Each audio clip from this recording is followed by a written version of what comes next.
జగన్మోహన్ రెడ్డి గారు మొన్న పల్నాడు జిల్లా పర్యటన విజయవంతం చేసినందుకు ప్రజలందరికీ కూడా ధన్యవాదాలు తెలుపుకుంటూ, జగన్మోహన్ రెడ్డి గారు బయలుదేరిన దగ్గర నుంచి సుమారు 9:30-10 గంటలకు బయలుదేరితే తాడేపల్లి నుంచి దాదాపు సత్తెనపల్లి వచ్చేపాటికి 2 గంటలు పట్టింది. అంటే సుమారు 5 గంటలు, ఒక గంటలో వస్తాడనుకుంటే 5 గంటల దాకా కూడా ప్రజలు దారి పొడవునా కూడా బ్రహ్మరథం పట్టే కార్యక్రమం చేశారు. అట్లానే సత్తెనపల్లిలో కూడా విపరీతంగా ప్రజలు ఇవాళ జగన్మోహన్ రెడ్డి గారిని చూడాలి, కలవాలి అని విపరీతంగా ప్రజలు రావటం, స్వచ్ఛందంగా రావటం చాలా గొప్ప విషయం. పోలీసు వాళ్ళు ఏ విధంగా ఆంక్షలు పెట్టారంటే, అంతకుముందు రోజు రాత్రి నోటీసులు ఇచ్చారు. పల్నాడు జిల్లాలో ఇన్ఛార్జీలకే కాదు, సెకండ్ గ్రేడ్ నాయకులకి, గ్రామ స్థాయి నాయకులకు కూడా నోటీసులు అందించే కార్యక్రమం చేశారు. మీరు వెళ్ళొద్దు, జన సమీకరణ జరగకూడదని చెప్పి. అంతేకాదు, కార్లు పెడుతుంటే ట్రావెల్ ఏజెన్సీలకి కార్లకి ఆపే కార్యక్రమం, వాళ్ళకి ఫోన్లు చేసి బెదిరించే కార్యక్రమం. అట్లానే బైకుల మీద వెళుతూ ఉంటే బైకులు ఆపే కార్యక్రమం.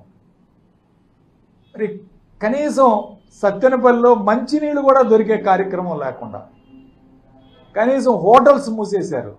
ఉదయం నుంచి సాయంత్రం వరకు హోటల్స్, రెస్టారెంట్లు, మంచినీళ్ళు కూడా దొరకనంత విధంగా పోలీసులు ఇవాళ మరి కట్టుదిట్టం చేసి ఇవాళ ప్రజల్ని అడ్డుకొని జగన్మోహన్ రెడ్డి గారి యాత్రని విజయవంతం కాకూడదని ఈ కూటమి ప్రభుత్వం పెద్దలు ఎన్ని విధాలు చేయాలో అన్ని అడ్డంకులు పెట్టారు. అయినా సరే ప్రజలు స్వచ్ఛందంగా, గొప్ప విషయం ఏంటంటే జగన్మోహన్ రెడ్డి గారి యాత్రకి ఒక్క కారు పెట్టలేదు నాయకులు ఎవరు కూడా, ఒక్క బైకు పెట్టలేదు, ఒక బైకులో ఆయిల్ కొట్టించలేదు, ఒకరికి భోజనం పెట్టలేదు, ఒక గ్లాసు మంచినీళ్ళు ఇవ్వలేదు. అయినా సరే స్వచ్ఛందంగా వీళ్ళందరూ కూడా జగన్మోహన్ రెడ్డి గారి ప్రేమ అభిమానం, మీద ప్రేమ అభిమానంతో రావటం చాలా గొప్ప విషయం.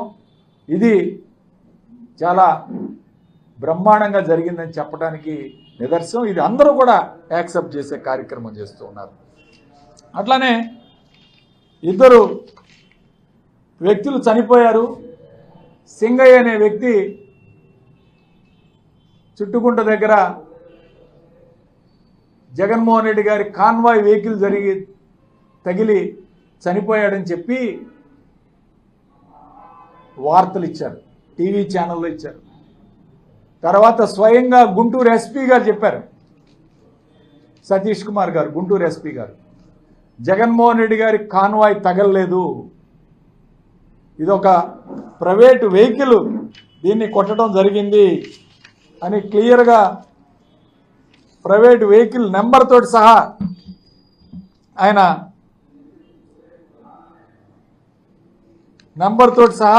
ప్రైవేట్ వెహికల్ తగిలింది. ఆ ప్రైవేట్ వెహికల్ నెంబరు AP26CE001. ఇది ఒక టాటా సఫారీ వెహికల్. ఈ యొక్క వెహికల్ తగలటం వలన చనిపోయాడని చెప్పి స్వయంగా గుంటూరు ఎస్పీ గారు స్టేట్మెంట్ ఇచ్చారు. ఆ తర్వాత ఇంకొక మరణం, సత్తెనపల్లి టౌన్లో జయవర్ధన్ రెడ్డి అనే కుర్రవాడు చనిపోయాడు. ఈ కుర్రవాడు సొమ్మసిల్లి పడిపోయి హార్ట్ అటాక్తో చనిపోయాడని చెప్పి ఈరోజు డాక్టర్లు చెప్తూ ఉన్నారు. పర్యటన ప్రదేశం కన్నా ముందు జగన్మోహన్ రెడ్డి గారు రాకముందే ఆయన మరి ఉదయం నుంచి ఆహారం తినక, ఎండలో మంచినీళ్ళు లేక సొమ్మసిల్లి పడిపోతే అది జగన్మోహన్ రెడ్డి గారి వలన చనిపోయాడు, జగన్మోహన్ రెడ్డి గారు రావటం వలన చనిపోయాడని చెప్పి ఈరోజు చెప్తూ ఉన్నారు. ఈరోజు నేను ఒకటే అడుగుతున్నాను, జగన్మోహన్ రెడ్డి గారి కాన్వాయ్ తగలలేదు మొదటి కేసులో. రెండో కేసులో అతను హఠాన్ మరణం, ఇతర మల్టిపుల్ కాజెస్, ఏదైనా ఇతర కారణాల వలన కూడా అతను చనిపోయి ఉండొచ్చు. ఆ కుర్రవాడు, అతనికి ఎటువంటి దెబ్బ తగలలేదు. స్వయంగా అతను కూర్చొని సీసీ ఫుటేజ్ కూడా వచ్చింది అక్కడ. సీసీ ఫుటేజ్ సాక్ష్యాలతో సహా మేము చెప్తూ ఉన్నాం. రెండు విషయాలు కూడా అతను ఆ విధంగా చనిపోతే, రెండు హత్యలు కూడా, ఈ యొక్క మరణాలు రెండు కూడా జగన్మోహన్ రెడ్డి గారి రావటం వలన జరిగాయని చెప్పి ఈరోజు తెలుగుదేశం వాళ్ళు మాట్లాడుతూ ఉన్నారు. ఆయన వల్లనే చనిపోయారని చెప్తా ఉన్నారు. నేను అడుగుతా ఉన్నాను ఈరోజు ఈ యొక్క కూటమి పెద్దలకి, తెలుగుదేశం పార్టీ నాయకులకి, చంద్రబాబు నాయుడు గారికి ముఖ్యంగా, గోదావరి పుష్కరాల్లో మీరు ఎంతమందిని బలి తీసుకున్నారు? 29 మంది గోదావరి పుష్కరాల్లో చనిపోయారు. నీ ప్రచార ఆర్భాటం వలన డైరెక్టర్ బోయపాటి సీను డైరెక్షన్ చేస్తూ ఉంటే తొక్కిసలాటకి 29 మంది చనిపోయి 52 మంది గాయపడ్డారా లేదా? ఈ హత్యలకి కారణం ఎవరు? చంద్రబాబు నాయుడు ప్రచార ఆర్భాటం కాదా అని చెప్పి ఈరోజు అడుగుతా ఉన్నాను. అలానే కందుకూరు రోడ్ షోలో చంద్రబాబు నాయుడు ఎన్నికల ప్రచారం 2022 డిసెంబర్ 28వ తారీఖున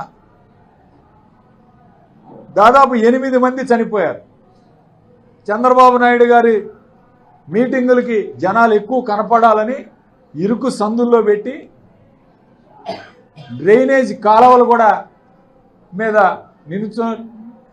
డ్రైనేజ్ కాలువలో పడిపోయి, ఎడ్జి నించున్న వాళ్ళు పడిపోయి సుమారు 8 మంది చనిపోతే దానికి బాధ్యత ఎవరండి? చంద్రబాబు నాయుడు గారు కాదా?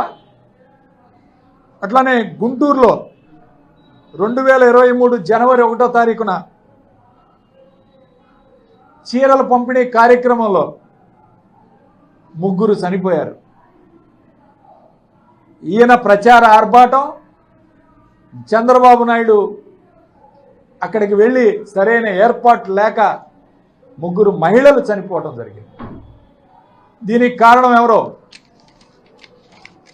అట్లానే మరి మొన్నటికి మొన్న తిరుపతి వైకుంఠ ఏకాదశి టికెట్లు ఇచ్చే కార్యక్రమంలో, ఏది మొన్న ముఖ్యమంత్రి అయిన తర్వాత 6 చనిపోయారు. దీనికి బాధ్యత ఎవరు? ఈ కూటమి ప్రభుత్వం కాదా? చంద్రబాబు నాయుడు కాదా అని ఈరోజు అడుగుతా ఉన్నాం. అట్లానే సింహాచలం గోడ కూలి 7 చనిపోయారు భక్తులు. పాపం దంపతులు కూడా ఉన్నారు అందులో, భార్యాభర్త ఇద్దరు. వాళ్ళు ప్రభుత్వ నిర్లక్ష్యం వల్ల చనిపోలేదా అని ఈరోజు అడుగుతా ఉన్నాను. అట్లానే లోకేష్ పాదయాత్ర ప్రారంభించిన రోజు తారక రత్న సినిమా నటుడు చనిపోలేదా?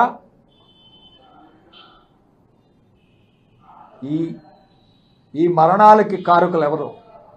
చంద్రబాబు నాయుడు కాదా? నిన్న జరిగిన సంఘటనల గురించి మీరు మాట్లాడుతున్నారే, ఈ మరణాలన్నిటికీ ఎవరు బాధ్యత తీసుకుంటారు? ఎవరు సమాధానం చెప్తారు ప్రజలకి, వాళ్ళ బంధువులకి? కాబట్టి పూర్తిగా ఈ ప్రభుత్వం, పోలీసు వాళ్ళు జగన్మోహన్ రెడ్డి గారి పర్యటన అంటే పర్మిషన్ ఇవ్వరు, నోటీసులు ఇస్తారు, ఆంక్షలు విధిస్తారు, ఒక వెహికల్ రాకూడదు. ఎందుకు ఇంత భయం జగన్మోహన్ రెడ్డి గారు అంటే? జగన్మోహన్ రెడ్డి గారి యాత్ర అంటే మీకు ఎందుకు ఇంత భయం? పొదిల్లో బ్రహ్మాండంగా విజయవంతమైందని చెప్పి చెమటలు పడుతున్నాయి ఈరోజు. కాబట్టి ఒకటే చెప్పదలుచుకున్నాం మేము దీని మీద, జగన్మోహన్ రెడ్డి గారిని చూడటానికి నిన్న సత్తెనపల్లిలో స్వచ్ఛందంగా ప్రజలు వచ్చారు. ఎవరు తరలించిన, ఒక్క మనిషిని కూడా తరలించిన దాఖలాలు లేవు. స్వచ్ఛందంగా జగన్మోహన్ రెడ్డి గారి మీద ప్రేమ అభిమానాలతో ఎన్ని అడ్డంకులు పెట్టినా ఈరోజు ప్రజలు వచ్చారంటే దానికి కారణం ఈ ప్రభుత్వం అని చెప్పి ఈరోజు చెప్తా ఉన్నాం. ఈ ప్రభుత్వం మీద ఒక వ్యతిరేకత ప్రారంభమైంది. ఒకటే ప్రజలు భావిస్తూ ఉన్నారు, అయ్యో మనం జగన్మోహన్ రెడ్డి గారి ఓటేయకుండా తప్పు చేశాము, అనే బాధ ప్రజల్లో ఉంది. జగన్మోహన్ రెడ్డి గారిని ఓటేయకపోవటం మనం చేసిన తప్పు, లేదా తప్పు ఇంకెక్కడైనా జరిగిందేమో. ఈ రెండు విషయాల్లో కూడా ప్రజలు ఈరోజు బాధపడుతూ ఉన్నారు.